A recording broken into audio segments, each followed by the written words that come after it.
کشمیر کی اگر بات کریں تو جب کشمیر کا نام لیا جاتا ہے، یہاں کی آب و ہوا، یہاں کی فضا اور یہاں کا میوزک، خاص طور پہ سنتور اور رباب کی اگر بات کریں تو وہ آپ کے دل و دماغ میں چھاتا ہے۔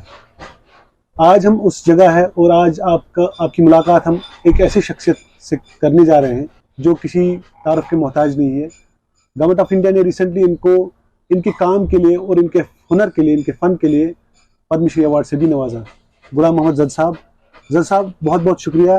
آپ اس وقت بھی اپنے اس فن میں مہو رہتے ہیں، مشغول رہتے ہیں، تو آپ یہ بتائیں کہ تہ کر پہ کرو یہ سٹارٹ حظ یہ رباب یا سنتور بناؤن یا بجاؤن کر پہ کرو تہ سٹارٹ؟ یہ سنتور یا رباب یا کوئی انسٹرومنٹ، ستار ہو، دلربا ہو، میں کتنے انسٹرومنٹ کا نام گنوں جو ہم جانتے ہیں، ہمارے پورک بناتے تھے بھی، اسی لیے یہ نام ہمارا مشہور ہے سارے ورلڈ میں، انڈیا کی بات نہیں ہے۔ آج کل کے زمانے میں بھی اگر انڈیا میں دیکھیں گے ایسے کاریگر جیسے کشمیر میں تھے نہیں ملیں گے۔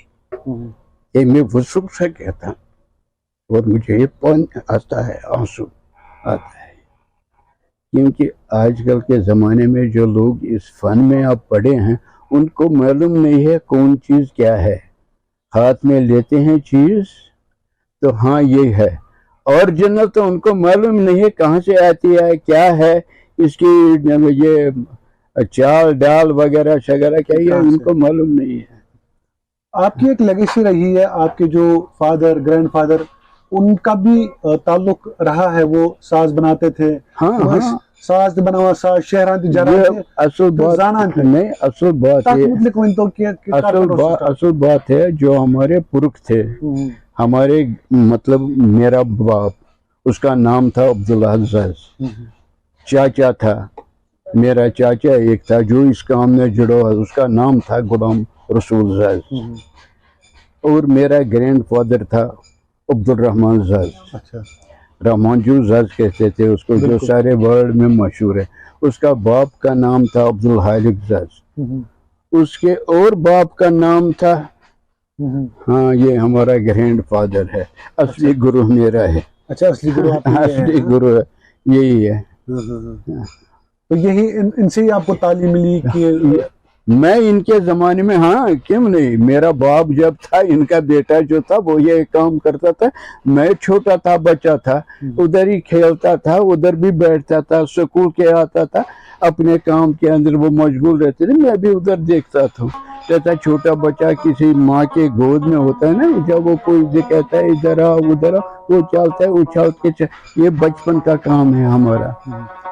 صاحب اگر بات کریں جو آرٹسٹ ہے، میوزک بجانے والے ہیں یا بنانے والے ہیں، تو ایسا کہا جاتا ہے کہ یہ محنت کرتے، اور اس کے بعد یہ کہا جاتا ہے کہ یہ جو آج کل کا زمانہ ہے جس میں اب بہت الیکٹرانک میوزک آ گیا، تو یہ سارے انسٹرومنٹس ختم ہو رہے ہیں دن بدن۔ آپ کا رباب جو ہے بالکل ختم ہو رہا ہے، سنتور بجانے والے بہت کم ہیں، تو بنانے والے بہت ہی زیادہ کم ہے۔ اب کچھ ہی، مطلب مجھے لگتا ہے کہ آپ یہاں پہ سنتور بجاتے تھے، اور آپ کے سنتور بجانے کا جو ہے، ناظرین کو یہ بھی بتائیں کہ پنڈت شیو کمار شرما جی جو سنتور بجاتے تھے، وہ غلام محمد زز صاحب جو ہے وہ ان سے لیتے تھے، اور ان کے ہی بنائے ہوئے سنتور وہ بجاتے تھے۔ اور راہل شرما جو پنڈت شیو کمار شرما جی کے بیٹے ہیں، وہ بھی انہی کا سنتور یوز کرتے ہیں۔ تو زز صاحب اس سنتور عام یہ گو فیمس گو ات کیا چھو تُہۍ وچھان، کتھ کٔنۍ گو یہ یوتاہ یہ اصل کتھ چھِ یِتھ پٲٹھۍ مےٚ ووٚن یہِ یِم درٛاے کشمیٖرس انٛدر اکھ ہیٖرٕ ونہٕ بہٕ گۄڈنی پننہِ خاندانُک، یِمو زن یہِ پروڈیوس کوٚر سنتور۔ بالکل سنتورٕچ شیپ ٲس اوٚتامتھ اکھ کٲشِر، یُس کشمیر اندر اتھ ٲس ہتھ سٹرنگس، امہِ نٮ۪بر درٛاو یہِ، اتھ آے پتہٕ زٕ ہیٖرو، ہیٖرٕ ونوکھ أسۍ کشمیٖرکی ٲسۍ یِم قۄدرتی، اکھ گوٚو شیو جی، شیو کمار شرما، بیٚیہِ گوٚو بچن لال سوپوری۔ یہ دونوں کشمیری ہے، یہ فخر کی بات ہے۔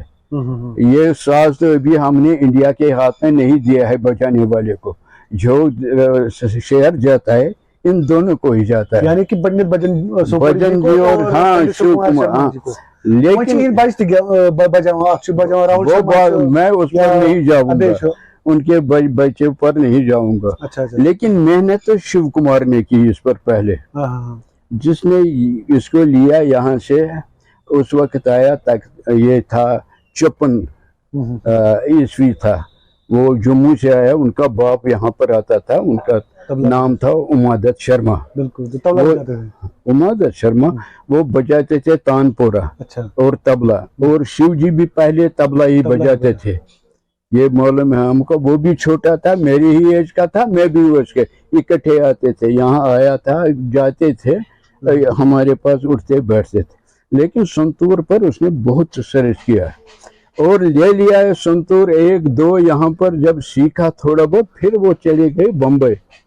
ان کا قسمت ہم سمجھ لیجیے، یہ قسمت ہے. ان کا بھی قسمت تھا اور ہمارا بھی قسمت تھا کہ ہمارا سنتور ان کے ہاتھ میں لگ گیا، وہ انٹروڈیوس ہو گیا، وہ انڈین کلاسیکی میں ضم ہو گیا. یہ بڑی بات ہے. تو کسی کشمیری یہاں پر بجانے والے ہیں، اس نے یہ ہمت نہیں کی کہ اس طرح بجانے، اس نے کی. یہ بڑی بات ہے. ناظرین کو یہ بھی بتائیں کہ ہری پرساد چورسیا اور پنڈت جو شیو کمار تھے، ان کی جوڑی جو ہے فلم انڈسٹری میں مانی جاتی تھی، اور انہوں نے سنتور کا بھرپور یوز کیا اپنی کمپوزیشنز میں. اور جتنے بھی ان کے گانے ہیں، انہوں نے سنتور کا بہت زیادہ پریوگ کیا اس میں. آپ نے ذکر کی ہری پرساد چورسیا کی. وہ سب بنسری بجاتے ہیں. وہ بنسری کے ایکسپورٹ بجانے والے تھے. اس نے اور شیو کمار نے بمبئی میں مل کے اکٹھے کام کیا. یہ مجھے معلوم ہے، میں بھی اسی ایج کا ہوں. میں 2-3 دفعہ وہاں بمبئی گیا. ہاں، میں چھوٹا تھا، لاڈلا تھا، بھی گئے تھے. اچھا، ایک بات ہے جو ہری پرساد چورسیا اور شیو کمار شرما نے پہلی یہ کام کیا ایک فلم کے اندر، سلسلہ. اسی کو انہوں نے پہلے دیا میوزک. انہوں نے اس وقت ٹیلی فون کیا، یہ دیا ہمارے گرینڈ فادر کو. یہاں یہ ہے. اب جو یہ ہے، یہ میوزک اب دن بدن، مطلب یہ انسٹرومنٹس ختم ہوتے جا رہے ہیں دن بدن. تو آپ کو کیا لگتا ہے کہ کب تک اس کا جو ہے رجحان رہے گا ہمارے ینگسٹرز کو؟ ابھی تو ہمارے ہاتھ میں ہے. ابھی تو ہم نے اس کا آپٹ نہیں کیا ہے. وہ بات دوسری ہے. اب جو آج کل کے زمانے کا میوزک ہے، وہ اس سے ذرا ہٹ کے ہے. گٹار ہے، وائلن ہے، کچھ سازیں ہیں. آج کل کے چھوٹے بچے انہی کے پیچھے پڑ گئے ہیں. یہ زیادہ میں اس کے نیچے یا اوپر نہیں کہنا سکتا ہوں. بس یہ کتنے سنتور آپ بناتے ہیں ایک سال میں؟ یہ بنائیں، یہ ایک سال میں یہ کوئی ایسی کام نہیں ہے کہ جیسا کہ کمار کی طرح بنایا کچھ تو پھر آگ میں ڈال دیا، پھر تیار ہو گیا. پھر اس میں اگر ایسا ہی ہوتا ہے تو اس میں کوئی ٹوٹا ہوا بھی کوئی اچھا بھی نکلتا ہے. ایسی بات نہیں. اب بات یہ ہے کہ 1 بنائیں گے، 2 بنائیں گے، 10 بنائیں گے سال میں، ایسی بات نہیں ہے.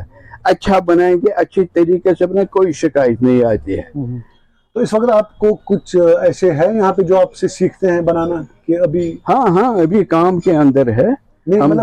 کچھ لوگ ایسے ہیں جو آپ سے سیکھتے ہیں اس وقت بنانا؟ نہیں، میرے ساتھ یہ کام ہمارے پرکھوں نے ایسا کام نہیں کیا. کوئی جو نکل رہا ہے اپنے ہی خاندان کے اندر سے نکل گیا بچہ. اور میں بھی ایک بچہ ہوں، اب اسی میں اب جانے والا ہوں. میں بھی یہ نہیں کہوں گا تو، لیکن ایک بات ہے، اس کے بعد اب کہوں گا میں کسی کو ذرا کوئی ڈگری کرے گا، MA ہو جائے گا، PhD، اس کے آگے بھی یہ بہت بڑی بات ہے. تو جب آپ کو خود، کیونکہ آپ خود سنتور بنائے ہیں، آپ نے بہت سارے سنتور بنائے اور بہت بڑے بڑے جو نامچین لوگ ہیں ان کے لیے سنتور بنائے ہیں، آپ کو خود کون سا ساز پسند ہے؟ کسی ساز کا اگر آپ کو بجایا جائے تو آپ کو کون سا ساز جو آپ کے دل کے بہت قریب ہے؟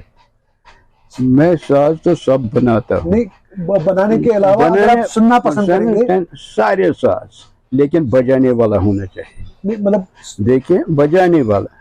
لیکن جو سنتور ہے اس میں ایک خصوصیت ہے، یہ آدمی کو چھو لیتا ہے. اس میں 2 رائے نہیں ہے.